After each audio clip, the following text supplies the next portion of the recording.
श्री गणेशाय नमः।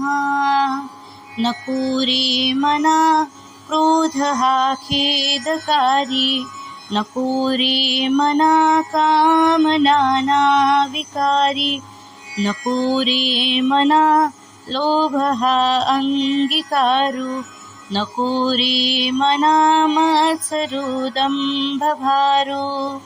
जय जय रघुवीर समर्थ। आपण आध्यात्मिक प्रवचनामध्ये नेहमी ही गोष्ट ऐकत असतो, ते म्हणजे काम, क्रोध, लोभ, मोह, मद, मत्सर हे 6 षड्रिपू आहेत. या 6 शत्रूंना आपण मारलं पाहिजे, संपवलं पाहिजे, तरच आपली आध्यात्मिक प्रगती होणार आहे. ही गोष्ट काही प्रमाणावर तात्विक तर खरी पण आहे, पण समर्थांनी अध्यात्म आणि व्यवहार याची इतकी सुंदर सांगड घातली. ते म्हणतात, आयुष्यामधून क्रोध, काम हे सगळं काढूनच टाकलं तर त्या आयुष्याची लोकांच्या दृष्टीनं काही किंमतच राहणार नाही. तेव्हा हे सगळे विकार संपवायचे नाहीत, मारायचे नाहीत, तर योग्य पद्धतीने वापरायचे.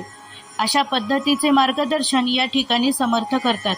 म्हणून आपल्या आयुष्यात क्रोधच नको असं समर्थ सांगत नाहीत. नको रे मना क्रोध हा खेदकारी, जे रागवल्यामुळे खेद करावा लागेल असं रागवू नकोस. रागवण्याचे सुद्धा 2 प्रकार असतात.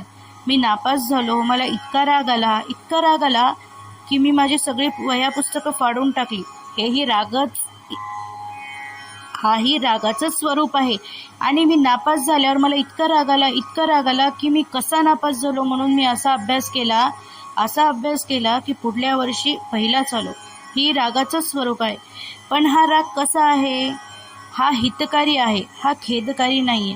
तेव्हा माणसांनी रागवायला हरकत नाही, पण कसं रागवावं की ज्याच्यातून त्याची प्रगती होईल. त्या रागावर त्याची ईर्ष्या मोठं होण्याची पाहिजे. म्हणून खेदकारी क्रोध नको. नको रे मना क्रोध हा खेदकारी. आणि पुढे म्हणतात, नको रे मना कामना विकारी. काम या शब्दाचा सरळ शास्त्राप्रमाणे अर्थ काहीतरी हवं असा पाहिजे, असा आहे. आपल्याकडे कोणी व्यक्ती आपल्यासमोर येऊन नुसताच उभं राहिला, आपल्याकडे पाहत राहिला, तर आपण विचारतो, काय काम आहे? काम या शब्दाचा अर्थ त्याला काहीतरी हवंसं वाटणं. आपल्याला ते हवंसं वाटणं यामध्ये दोष नाही, पण ज्याच्यामुळे ते पूर्ण करण्यासाठी विकाराच्या अधीन व्हावं लागेल असं काही मनात असू नये. मोठं शास्त्रज्ञ व्हायचे, होऊ दे ना. मला मोठं डॉक्टर व्हायचे, होऊ दे ना. मला एखादा पुण्यात्मा व्हायचे, होऊ दे ना. मला असं व्हावंसं वाटणं हे वाईट नाही, पण या दृष्टीनं ज्यानं विकार जडतील असा काम, अशा कामना मनात येता कामा नये, किंवा आल्या तरी त्या धरून ठेवता कामा नये. ह्याच्या पुढे 3ऱ्या ओळीमध्ये काही ठिकाणी पाठभेद असा आहे, नको रे मदा सर्वदा अंगीकारू. अशा रीतीनं काही ठिकाणी म्हटलं जातं, पण मद या शब्दाचा अर्थ अनेकांना माहीत आहे. तो बरोबरही आहे. मद म्हणजे ताठा, अहंकार. पण नको रे मदा सर्वथा अंगीकारू म्हणजे सगळ्या वेळेला नको, पण काही वेळेला चालेल, असा काही विपरीत अर्थ होऊ शकतो. त्यामुळे त्याची मूळ प्रत अशीच आहे, नको रे मना लोभ हा अंगीकारू. सगळ्या जगातल्या सुखगोष्टी मलाच मिळाल्या पाहिजेत, हे सगळं मलाच मिळालं पाहिजे असं सारखं वाटणं याला लोभ असं म्हणतात. तेव्हा हा लोभ बाळगू नकोस, कारण लोभ बाळगला त्यांनी काय होणार आहे? अनावश्यक गोष्टी किंवा तुझ्या आवाक्यात नसलेल्या गोष्टीची कामना केलीस आणि त्या जर नाही पूर्ण झाल्या तर काय? त्याच्याबद्दल तुझ्या मनामध्ये मत्सर निर्माण होईल. म्हणून तो मत्सर फार भयानक आहे रे बाबा. आणि नको रे मना मत्सरू दंभ भारू. मत्सर आल्यानंतर आणखीन एक रोग आपल्याला येतो, तो म्हणजे दंभ. दंभ या शब्दाचा अर्थ मी जसा नाही तसा आहे असं दाखवणं म्हणजे दंभ. दंभ हा दांभिकपणा आपल्या अंगात येतो.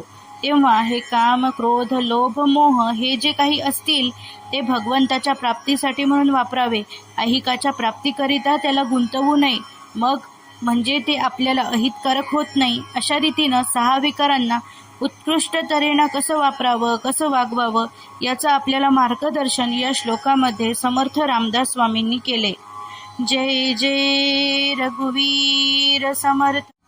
श्री गणेशाय नमः. नको रे मना क्रोध हा खेदकारी,